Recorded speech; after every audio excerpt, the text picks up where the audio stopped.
प्रगट में, वर्तमान में मायाकृत बुद्धि और मायाकृत दृष्टि, ये माइक पदार्थों का महत्व तो जानती है, मानती है, पर चिदानंद धाम, चिदानंद नाम, चिदानंद रूप, चिदानंदमयी महिमा, चिदानंद, इसका परिचय ही नहीं जानती। तो परिचय ना होने पर बहुत अमूल्य वस्तु मिल गई है, पर इसका महत्व हम नहीं जानते। महत्व ना जानने का कारण ये अविद्या, अज्ञान, और उसी से हमें इसमें रति नहीं हो रही।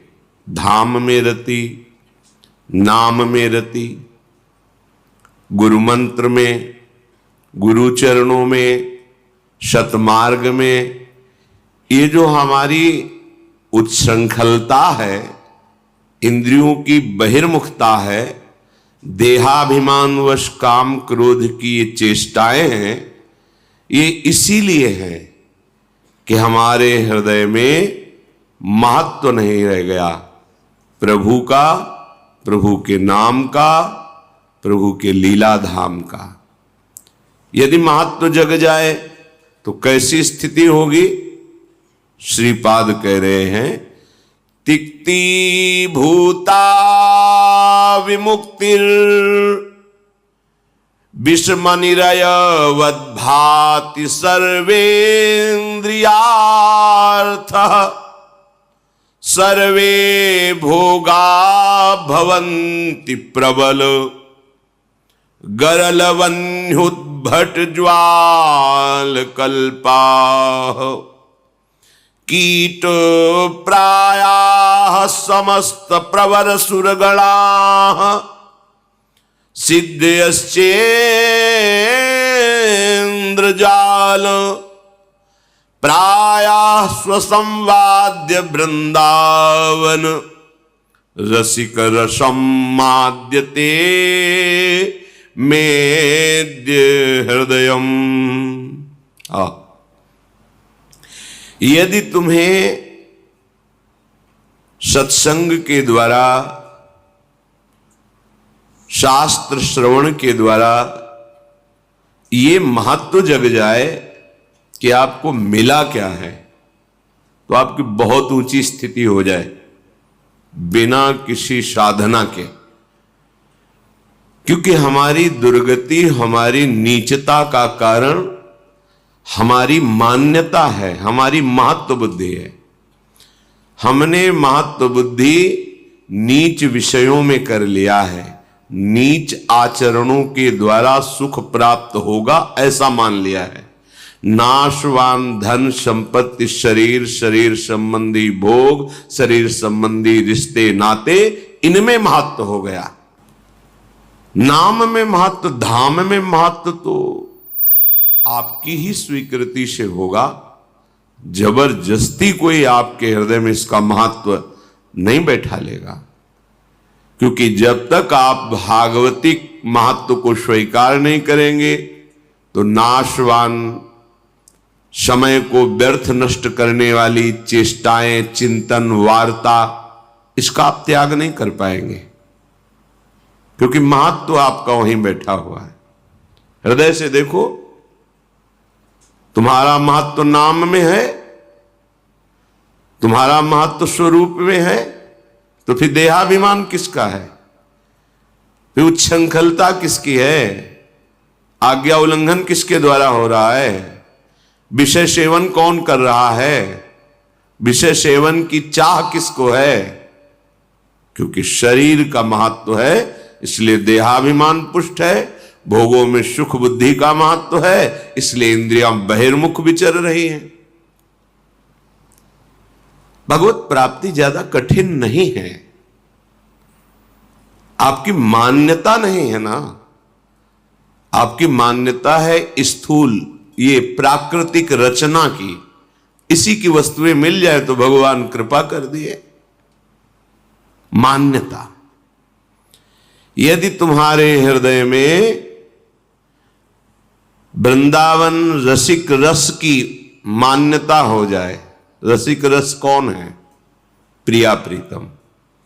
जय श्री हित हरिवंश रसिक रस जुवती, तूले मिल सखी प्राण अकोर। रसिक रस प्रायः संस्वाद्य वृंदावन रसिक रसम माद्यते मेद्य हृदयम।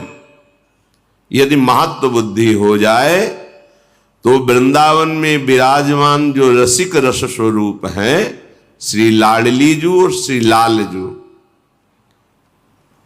जय श्री हरिवंश रसिक नव रंग प्रिय, भ्रकुटी भाव हो तेरे खंजन लहराऊं।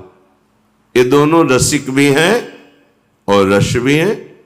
लालजू महाराज रसघन मोहन मूर्तिम और रसिक नव रंग पिय। और लाडली जू को क्या कहना है?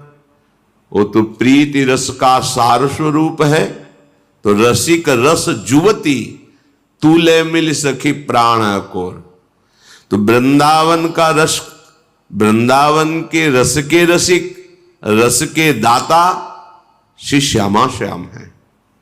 यदि तुम वृंदावन का महत्व, नाम का महत्व, श्री लाडली लाल की शरणागति का महत्व जानते मानते, तो तुम्हें विषय घसीट नहीं पाते, तुम्हारी ये दुर्दशा नहीं होती। दुर्दशा परमार्थ में अनुकूलता ढूंढना दुर्दशा है। सांसारिक देहाभिमान जनित अनुकूलता ढूंढना ये दुर्दशा है। जैसे नृपति पद पर, राजा पद पर विराजमान होकर के वो भीख मांगते डोल रहा है, उसकी दुर्दशा है। वो अपने पद को, अपनी महिमा को नहीं जान पा रहा। ऐसे क्षुद्र विषयों में अपनी तृष्णा को, कामना को, वासना को बुझाने के लिए प्रयासरत होना, मान सम्मान प्रिय लगना, ये ऐसे ही है जैसे एक नृपति भिखारी बन के डोल रहा है। स्वयं सुखराशि होते हुए वो भ्रमात्मक क्षुद्र सुख कणों की खोज में, विषयों में भटक रहा है, निंदनीय विषयों में। कितनी बड़ी दुर्दशा है। ये क्यों है? क्योंकि आपने दुर्दशा को स्वीकार किया है। आप दुर्दशा से मुक्त होना नहीं चाहते। एक शरीर की सीमा को मैं में बांध लिया है और 5 ज्ञानेंद्रियों द्वारा भोगने वाले विषयों को भोक्ता आपने अपने को मान लिया है, और कुछ जो कर्म होते हैं उनके कर्ता मान लिए। यही आपकी दुर्दशा है। यदि कहीं भगवान नाम का महत्व, राधा नाम का महत्व आपके हृदय में होता तो आपके हृदय की दुर्दशा नष्ट हो जाती। पक्की बात है। यहां तुम समझ रहे हो बड़ी चतुराई से हम विषय सेवन कर रहे हैं, और माया समझ रही फंसा लिया तो बड़ा चतुर बनता था ना। देख अब तेरी दुर्दशा में कैसे करती हूं। समय का इंतजार करो। पूरे अपने पंजे में फंसा भर ले माया, फिर अच्छे अच्छे को त्राहिमाम बुलवा देती है। पूरे पंजे में फंसाना, शब्द स्पर्श रूप रस गंध। जैसे पंजे में 5 अंगुलियां हैं, शब्द स्पर्श रूप रस गंध। किसी एक में फंसा लेगी तो पूरा पंजा वो अपना आपके अंतःकरण को अधीन कर लेगी। फिर वो जो मैसेज डालेगी, जो भेजेगी वही आएगा। जैसे कोई तुम्हारे लैपटॉप को हैक, अब वो जो चाहेगा चलाएगा। तुम्हारा हृदय रूपी यंत्र माया जब अपने पंजे में ले लेगी, तुम्हारा अधिकार खत्म। अब तुम वही सोचोगे, वही करोगे, वही बोलोगे, वही देखोगे जो दिखवाएगी। और यदि कहीं माया मुक्त हृदय है तो फिर और कुछ नहीं दिखाई देगा। जो सत्य है वही दिखाई देगा। सत्य है एकमात्र सच्चिदानंद प्रभु। पर केवल बातें कह लेते हैं और बातें सुन लेते हैं, आचरण में बिल्कुल नहीं है।